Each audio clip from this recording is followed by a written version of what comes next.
Hey guys, Standell, President Florida SunCoast, on the road this week, doing a little traveling. So here at the hotel, just trying to knock out the video for this week. A couple things coming up. Busy weekend this weekend.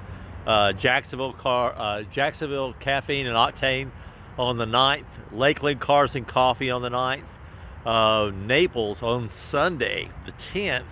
Naples Cars and Coffee, the last one for the season down in Naples.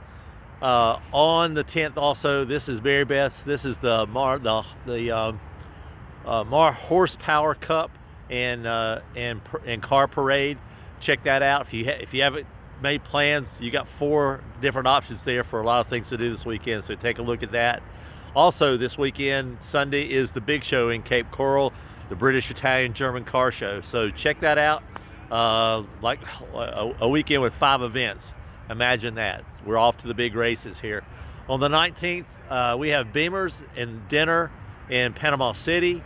That's up with Chris and Margaret Schroeder. So checking that one out. And then jumping ahead to April 12th is the Revs tour. So if you've never been to Revs, this is the time to go. What an amazing car collection. We go about every, 14, 15 months. And every time we go, it's just something different that I didn't see the last time. So I think this is going to be my 5th or 6th trip to Revs. So come on, check it out. A lot of things going on. As I said, just a really busy weekend this weekend. The 9th, the 10th, I think 5 events just in one weekend. So amazing stuff. So until I see you soon, happy motoring, y'all. I'll be home tomorrow, Kim. See y'all. Bye now.